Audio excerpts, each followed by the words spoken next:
Bom dia, boa tarde, boa noite, sejam muito bem-vindas e bem-vindos ao canal. No vídeo de hoje, então, nós vamos falar sobre um livro bem bacana chamado Sul da Fronteira, Oeste do Sol, do Haruki Murakami, ou Murakami Haruki, você fala como você quiser, ou só Murakami mesmo, como a gente já conhece ele mais mundialmente, não é mesmo? De antemão, já queria dizer que por enquanto os vídeos vão ficar nessa parede branca mesmo, porque foi a melhor forma que eu encontrei, assim, dentro da minha gambiarra e da luz aqui, certo? Foi a melhor forma que eu encontrei pra gravar. E é isso, gente, a gente vai fazendo aqui conforme vai dando certo, né? Por enquanto vai desse jeito e é isso. Espero que o que importe aqui é o conteúdo, né, que eu tento trazer no vídeo, certo? Bom, dito toda essa introdução, vamos falar então do livro. Esse livro aqui, ele foi publicado em 1992 e ele era uma das obras do Murakami que não tinha sido ainda publicado aqui no Brasil, né? Mas aí a TAG, então, né, como aniversário dela, todo ano no aniversário da TAG, eles fazem um projeto, assim, bem grande, sabe? Digamos assim, em relação aos outros projetos gráficos que eles têm durante o ano. O aniversário deles, então, é em julho. Gente, eu tô mexendo aqui muito no meu cabelo, porque, enfim, eu tô achando ele meio desarrumado. Mas, enfim. Então, voltando ao que interessa, a TAG, então, né, no aniversário desse ano, resolveu trazer, então, esse livro inédito do Murakami pra nós, assinantes, certo? Eu achava que esse livro tinha sido um livro novo, no sentido de que ele acabou de escrever, que ele estava lançando esse livro agora. Mas aí, conforme eu fui lendo a revistinha com os textos de apoio, né, eu vi então que na verdade é um livro inédito por não ter tido ainda publicação aqui no Brasil. Só que, como eu falei, ele foi escrito em 1992 e o Murakami já era conhecido, já tinha outras obras. Enfim, ele já era um autor renomado quando ele escreveu esse livro aqui. Esse livro, esse projeto gráfico, foi um dos mais bonitos da TAG desse ano e dos outros anos, certo? Olha só esse acabamento aqui, muito lindo. O livro tá cheio de gravuras, sabe? A diagramação tá muito boa, diagramação, né? Melhor falando, tá muito boa. Tem umas gravuras, eu vou nem abrir muito aqui, muito bonitas, assim. A artista que fez, né, esse projeto gráfico, assim, essas gravuras, né, esses desenhos, essas ilustrações para a obra, ela teve todo um cuidado, assim, todo um sentimento para fazer, sabe? Então, ela, de fato, ela caprichou bastante, ela conseguiu pôr mais conceito, né, e, assim, sentimento e empatia, digamos assim, pela obra através das imagens dela, sabe? Você conseguiu sentir muito mais a obra, né, a profundidade da obra através das ilustrações dela. E a diagramação do livro tá muito boa também, a letra tá numa fonte maravilhosa. Tem um pós-fácil que ele também, quem fez o pós-fácil foi foi a tradutora dessa obra, e ela foi explicar a relação dela com Murakami, o que ela sentiu ao reler essa obra, né, agora relendo para traduzir a obra. E então é muito interessante, todo o projeto gráfico tá muito bonito, a luva também que veio o livro, tá a coisa mais linda, a revistinha também, ó, essas gravuras, né, essas ilustrações, justamente são as que a ilustradora, né, que foi contratada, fez aqui, né, para o livro. Bom, então, falando um pouco agora mesmo da obra. Esse livro aqui me pareceu um pouco de autobiográfico. Por quê? Porque, como eu falei, lendo a revistinha de apoio, a gente viu que o Murakami ele nem sempre foi escritor. Ele começou a sua carreira, digamos assim, né, na vida adulta. Ele trabalhou em bares, ele fez diversas coisas e só depois é que ele de fato quis levar a fundo o seu desejo de ser escritor. Então, é o que a gente meio que vai acompanhar aqui com o nosso personagem principal, só que ele não vai virar escritor, certo? Ele, na verdade, eu tô me adiantando já na história. Mas o que eu quis dizer com isso é porque alguns aspectos da vida do Murakami, de acordo com o que a gente vê na revistinha de apoio que eu falei, né, se apresentam e aparecem aqui pra gente na obra. Mas bora falar da obra em si, porque eu já tô me adiantando muito e posso acabar dando até alguns spoilers falando desse jeito. Beleza, então. A gente acompanha aqui nesse livro o Hajime. O Hajime tem esse nome, ele explica até na primeira frase do livro. Ele fala o seguinte: eu nasci no dia 4 de janeiro de 1951. na primeira semana do primeiro mês do primeiro ano da segunda metade do século XX. Pode-se dizer que é uma data digna de comemoração. Por isso, recebeu o nome Hadime, que significa começo. Então, ele explica já a origem do nome dele, certo? E uma coisa também que a gente precisa se atentar é que esse livro é contado em primeira pessoa. Ou seja, o narrador é ele que está contando as experiências, a vida dele, né? Através da história, e a gente está observando isso.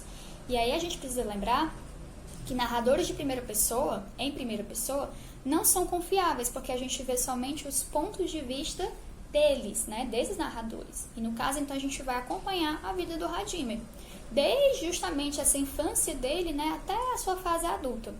E aí é aquela coisa, claro que por ser um livro que ele está contando as suas memórias de infância e os seus acontecimentos do presente, a gente é levado a crer, né, a acreditar justamente no que ele está contando.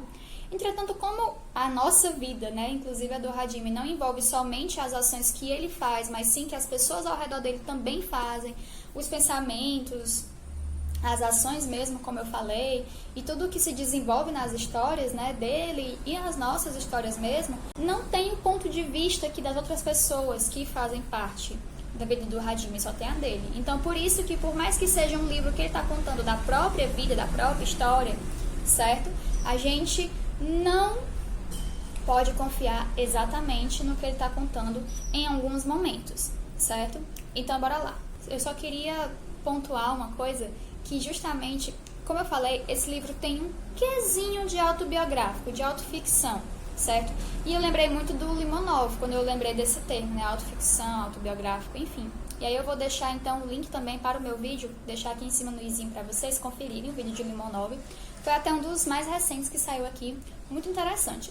Só que no livro Limonov, de fato, você tem mais esse pé de autoficção mesmo, sabe? Aqui não. Aqui é só alguns aspectos do personagem principal que se parecem com o Murakami. Mas enfim, o Hadime então já começa a história falando que ele se sente meio diferente das pessoas, ele se sente meio deslocado das pessoas, porque ele é filho único. E lá no Japão já não era comum, na época que ele nasceu, os pais, né, as famílias terem só um filho. As pessoas tinham 2, 3, 4, às vezes, mas ter só um filho era muito incomum. E ele se sentia muito deslocado, ele achava até que as pessoas olhavam diferente para ele, e ele se sentia assim como se ele não pertencesse àquele lugar. Até a gente pode dizer a síndrome do estranho, né, a síndrome do estrangeiro, digamos assim, do impostor. E aí, ele justamente vai perpassar todo o livro sentindo esse peso, digamos assim, de ser filho único. Ele até fala num momento que ele se sentia até ofendido quando as pessoas diziam que ele era filho único. Porque na cabeça dele, ele associava essa expressão, filho único, a uma pessoa mimada, egocêntrica, egoísta, uma pessoa assim que de fato tem tudo centrado em si. Só que ele mesmo fala logo em seguida que ele ficava chateado com essa terminologia, filho único, porque justamente ele era uma pessoa mimada, egocêntrica, egoísta, que só pensava em si, uma pessoa fechada. Então por isso que ele se sentia ofendido, porque tocava na ferida dele quando falavam filho único. Porque justamente essas outras características adivinham com o termo filho único. E ele se sentia muito mal com isso. Até que na sua pré-adolescência, adolescência, ele conhece outra menina, a Shimamoto, e a Shimamoto também é filha única, igual a ele. Então é aí que ele meio que começa a se encontrar na vida, porque ele encontra uma pessoa basicamente igual a ele. Os dois são filhos únicos, os dois são muito fechados, os dois têm uma coisa assim mais dentro de si, né, consigo mesmo. E a única, como é que eu posso dizer assim, um diferencial gritante, na verdade, entre os dois, é que a Shimamoto, ela arrasta uma perna, ela tem a deficiência numa perna. Esse é mais um fator que afasta a Shimamoto das outras pessoas, porque ela não consegue correr, ela não consegue, sei lá, andar de barco com amigos, ir para piqueniques, né, e em festas, ela não consegue andar na mesma velocidade que as pessoas normais andam. Então tudo isso é mais um agravante para ela ser mais excluída ainda do que o Hadime. O Hadime, ele meio que se exclui, a Shimamoto não, ela é mais excluída.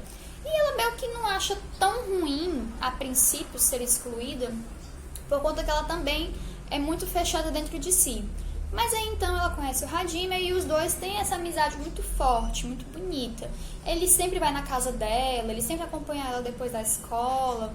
Então eles têm essa amizade muito bonita e é interessante porque como eles estão assim na fase pré-adolescente, adolescentes, eles não têm ainda a consciência do sentimento amor, digamos assim, mas eles sabem que eles sentem algo especial um pelo outro, além da amizade. Eles sabem que eles têm um certo desejo, uma certa atração, mas eles não sabem ainda colocar em nome, né? Não conseguem ainda, como é que eu posso dizer, deixar mais palpável para eles entenderem esse sentimento que eles nutrem um pelo outro.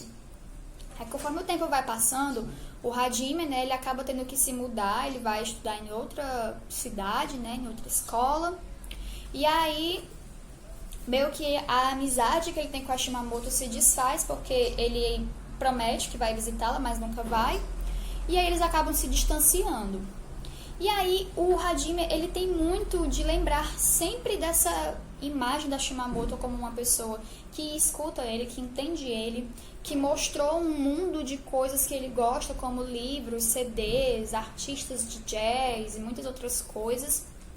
Então ele sempre guarda na memória essa imagem da Shimamoto, dessa pessoa que é a única que entende ele, a única que mostrou para ele como é que a vida era de verdade, os gostos dele que foram influenciados completamente pela Shimamoto. Então ele sempre carrega isso consigo e ele também meio que carrega uma culpa por não ter ido visitá-la quando se mudou. Então ele tem muito isso dentro de si. Mas conforme o tempo vai passando, que ele se mudou e ele vai para a universidade, né, de Tóquio, ele acaba conhecendo então outra menina, que é a Izumi, e a Izumi então é a primeira namorada do Hajime. E ele sempre fala, né, que tipo assim, ele tem uma relação meio, na minha opinião, ele tem uma relação meio esquisita com mulheres, o que me fez não gostar, além de outras coisas, o que não me fez gostar muito do Hajime.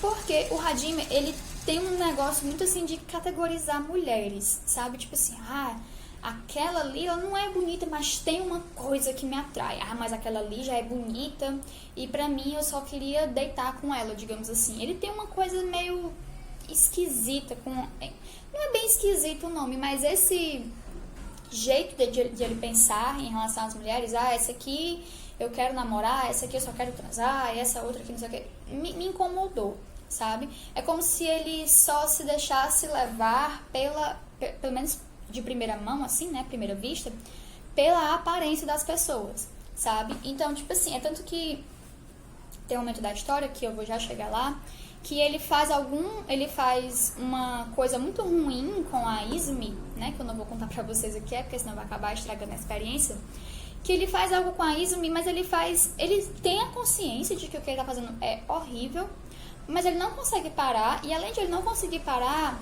ele tem a plena consciência de que, tipo, com a Izumi eu não iria conseguir isso, mas dessa forma que eu acho que eu já tô meio que dando spoiler do que é que ele vai fazer, sabe?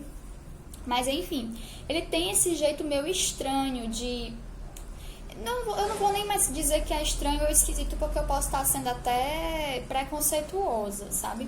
Mas ele tem esse jeito de categorizar mulheres, de tipo, essa aqui, ela não é bonita aos olhos das outras pessoas, mas ela tem um magnetismo que me atrai.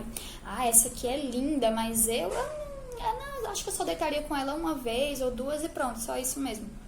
E é isso, sabe? E ele passa o livro inteiro falando dessas coisas. Depois que o Hajime, ele faz tudo isso de ruim pra Izumi, né, que é a namorada deles, eles acabam se separando, e aí o Hajime se muda e tal, e aí ele vai conseguir trabalho, né, ele termina a faculdade assim aos trancos e barrancos, e aí ele acaba como é que eu posso dizer, ele acaba trabalhando em uma área completamente diferente da que ele fez a faculdade, certo? Ele acabou conhecendo numa viagem, algo assim do tipo. Ele conheceu, então, outra moça, que é a Yukiko. E a Yukiko, então, acaba se tornando a esposa dele.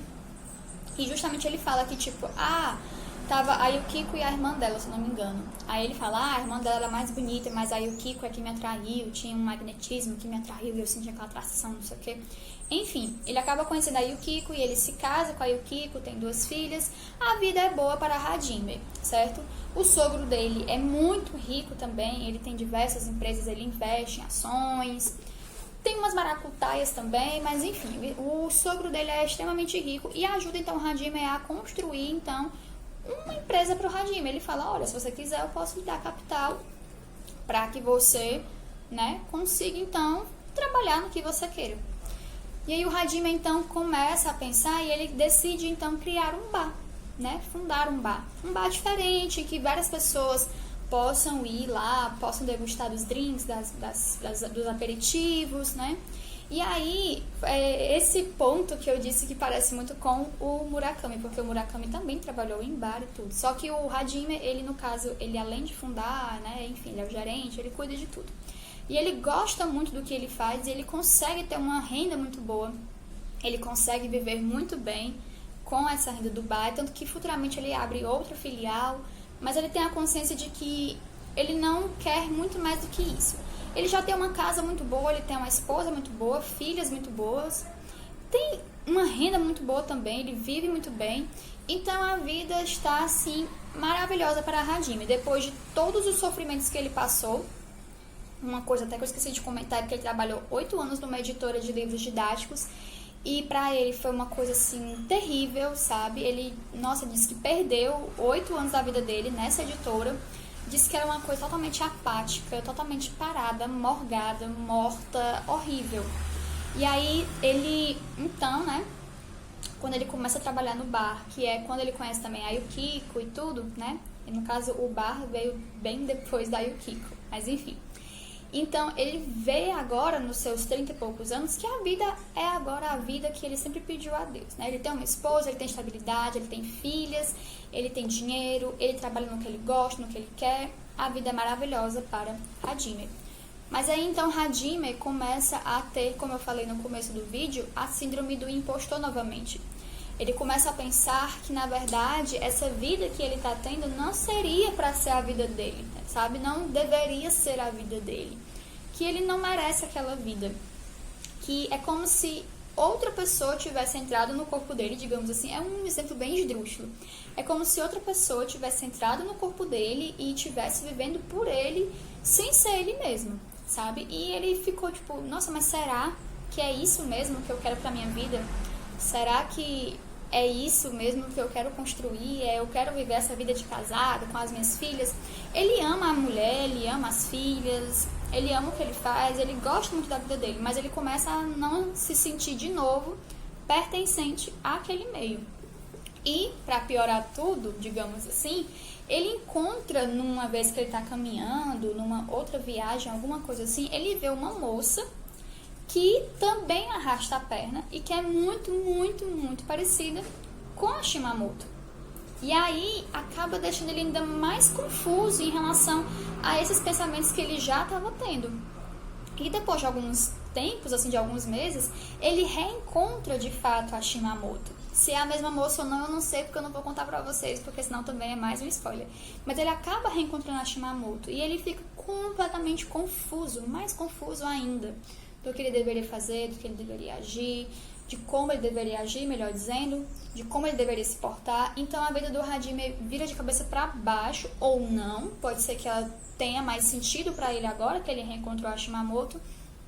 E aí ele começa de novo a comparar então todas as mulheres que ele teve, digamos assim, com a Shimamoto. A Izumi tinha isso aqui, mas com a Shimamoto já era dessa forma. A Yukiko, eu amo a Yukiko, mas com a Shimamoto eu tive isso, eu não tive aquilo. Então ele sempre tem essa comparação com a Shimamoto. Então a gente percebe que o grande amor da vida do Hajime foi a Shimamoto. E ele tá numa confusão terrível quando ele reencontra ela. E é basicamente isso que a gente vai acompanhar aqui nesse livro, gente. Esse livro, ele não tem nada de fantástico, nada de surreal, muito pelo contrário. Ele é um livro da realidade de uma pessoa. Poderia ser comigo, poderia ser com você, poderia ser com qualquer um. E aí, então, o Murakami decide retratar, então, nesse livro, a história desse rapaz. E aí é isso, eu não vou contar muito mais pra vocês, porque senão pode, né, estragar toda a experiência do livro, certo? Inclusive, se eu achar o link, eu vou deixar aqui pra vocês. Mas agora eu queria comentar algumas outras coisas, certo? Que eu gostei e que eu não gostei também do livro. A primeira coisa que eu gostei muito foi a escrita do Murakami. E essa escrita do Murakami me faz querer conhecer outros trabalhos dele. Porque muitas pessoas disseram até que esse livro ele é um dos mais pé no chão do Murakami, sabe? Mas eu gostei muito da escrita dele. É uma escrita envolvente, é uma escrita fluida, é uma escrita fácil. Não é algo que você precise ficar matutando muito tempo para você entender o que é que ele está querendo te contar. Talvez por ser uma história de uma pessoa real, digamos assim, né? Por ser um livro de memórias, né? Um livro que a pessoa está contando a sua própria vida, né? Um livro biográfico, digamos assim. Talvez ele, né, precisou usar uma linguagem de fato mais fluida, mais acessível, para que as pessoas consigam, né, entender porque de fato a vida é isso, né? Mas eu gostei demais da escrita dele, como eu falei, ele te envolve, sabe? Ela te deixa transportar pela história, você vai caminhando assim, bem tranquilamente pela história, não tem dificuldade nenhuma. Então eu acho que é uma ótima porta de entrada para a literatura japonesa e para quem também está querendo começar a ler, sabe? Eu acho que para você que está querendo criar o hábito da leitura, eu acho que esse livro é uma ótima porta de entrada para você. E o Murakami, ele vai te levando na vida desse personagem. Por mais que você goste ou não dele, o que é o meu caso, eu não gostei nem um pouco do Hajime, eu achei ele uma pessoa assim muito egocêntrica, pensando sempre muito em si e muito egoísta, talvez pela síndrome do filho único, mas isso pouco importa, isso pra mim eu não acredito nisso, mas enfim. Mas você consegue entrar de cabeça nessa história. A leitura flui muito rápido, os capítulos são curtos, é tudo muito rápido, tudo flui maravilhosamente bem. Então, esse primeiro contato que eu tive com o Murakami foi muito bom e me faz querer ter contato com outras obras dele. E na primeira leitura japonesa, né, na primeira literatura japonesa que eu leio, eu já tive outro vídeo aqui, ou outros vídeos, eu não lembro, mas eu vou deixar aqui no card pra vocês também, tá certo? E o que eu não gostei desse livro, do personagem principal. Gente, o Hajime, na minha opinião, ele é uma pessoa extremamente insuportável. Uma pessoa que ele só pensa em si, que ele não tá, tipo, ligando muito pro que as pessoas estão pensando ou vão se sentir, sabe? E o pior é que, tipo, ele tem a consciência de que ele é uma pessoa assim, de que ele age dessa forma, mas ele simplesmente não faz muita coisa pra mudar, não, sabe? Ele tenta esconder esse lado dele, mas ele também não... Ele é muito tipo, fazer o quê, né? Aconteceu. E é isso. Desculpa se aconteceu isso. Mas é isso, entendeu? Ele não avança, ele não muda. Ele tem um quezinho, assim, de querer, né? Tipo, ter uma vida mais ok, digamos assim. Ter uma vida mais preocupada com outras pessoas quando ele casa. Mas, no geral, é tudo a respeito dele. Tudo gira em torno do umbigo dele, sabe? Então, eu não gostei do Hajime. Não gostei, como eu falei, da forma como ele trata as mulheres, da forma como ele olha para as mulheres, da forma como ele pensa das mulheres, como se elas pudessem ser divididas em formas de atração sexual para ele. Eu não gostei disso, eu achei ele de fato uma pessoa bem desprezível, sabe?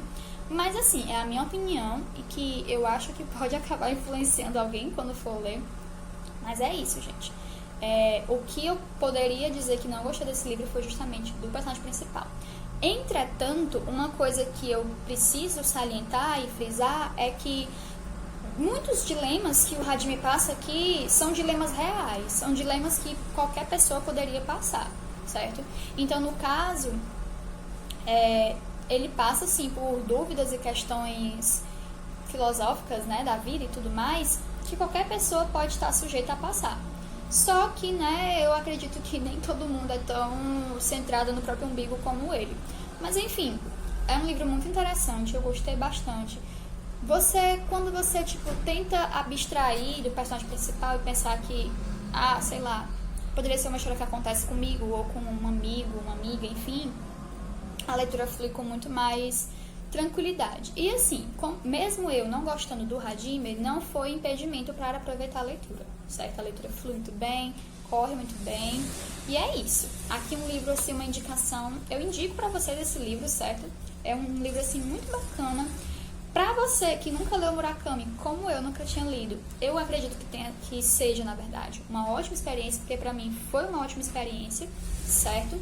E com relação ao título do livro, Sul da Fronteira, Oeste do Sol, Sul da Fronteira, então, é o nome de uma música que tanto o Hajime quanto a Shimamoto gostam bastante. E Oeste do Sol, ela é como se fosse meio que um distúrbio, digamos assim, que acomete as pessoas que moram em regiões polares, né? Em regiões assim ao extremo do globo, digamos assim. Tem até aqui uma cena, ó, que ele fala justamente sobre isso, ó. A Shimamoto fala, né? Sul da fronteira, oeste do sol, disse ela. Que é isso, oeste do sol? Aí ela fala, tem esse lugar, disse ela. Já ouviu falar em uma doença chamada histeria siberiana? Não, nunca ouvi isso, o Hajime falou, né? Aí a Shimamoto vai explicar. Li sobre isso em algum lugar faz tempo. Acho que eu devia ter uns 14 anos. Não consigo lembrar sobre o que era o livro. Enfim, é uma doença que dá em camponeses que moram na Sibéria. Imagina só. Você é um camponês vivendo sozinho numa planície da Sibéria. Todo dia você trabalha no campo. Até onde sua vista alcança não tem nada ao redor. Ao norte tem a linha do horizonte norte, ao leste a linha do horizonte leste, ao sul a linha do horizonte sul e ao oeste a linha do horizonte oeste. Só isso, mais nada. Todo dia, quando o sol se levanta no horizonte leste, você vai para o campo trabalhar. Quando ele está sobre a sua cabeça, você interrompe o trabalho e almoça. Quando ele desaparece no horizonte oeste, você volta para casa e dorme. Pelo jeito, é uma vida muito diferente da de um dono de bares em Aoyama, que no caso é o próprio Hajime falando e que ele é dono desse bar. Pois é, ela sorriu, depois inclinou a cabeça para o lado levemente, bem diferente mesmo, e segue assim, todos os dias, por anos e anos. Mas na Sibéria não dá para trabalhar durante o inverno. No inverno você para, é claro, disse ela. No inverno você faz o que dá para fazer dentro de casa. E aí, quando chega a primavera, sai de casa e volta a cultivar a terra. Imagina que você seja esse agricultor. Estou imaginando. Aí um dia alguma coisa morre dentro de você. Morre? Que coisa? Ela balançou a cabeça. Não sei, alguma coisa. Você fica lá, entra dia e sai dia, vendo o sol surgir ao leste, atravessar o céu, desaparecer no oeste, até que de repente alguma coisa arrebenta e morre dentro de você. Puf! E aí você larga o arado no chão e sai andando rumo ao oeste, sem pensar em nada. Vai em direção ao oeste do sol. Continua andando, sem parar, sem comer nem beber, como se estivesse enfeitiçado, até cair morto no chão. Isto é a histeria siberiana. Isso é a histeria siberiana. Imaginei a cena. Um camponês da Sibéria, prostrado no solo, morrendo. O que é que tem a oeste do sol? Perguntei. Ela balançou a cabeça novamente. Eu não sei. Talvez não tenha nada. Talvez tenha alguma coisa. De qualquer jeito, é diferente do sul da fronteira. Então é isso. Então é como se fosse justamente essa doença, né? Essa histeria siberiana, esse a oeste do sol, que acomete essas pessoas que vivem essas vidas monótonas, né? Que fazem a mesma coisa de noite, noite e dia, e que de repente, justamente como ela falou, alguma coisa morre dentro da pessoa.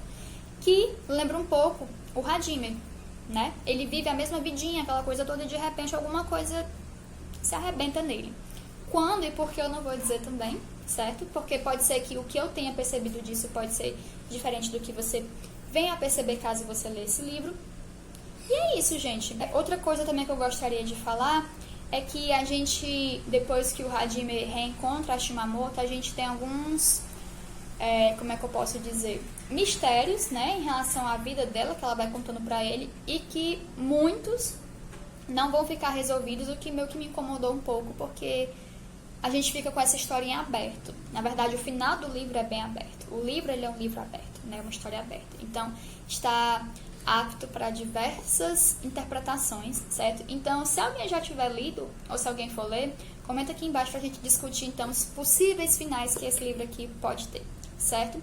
E é isso, gente. Espero muito que vocês tenham gostado. Esse vídeo ficou enorme. Eu nem imaginei que ele fosse ficar tão grande assim. Mas é isso.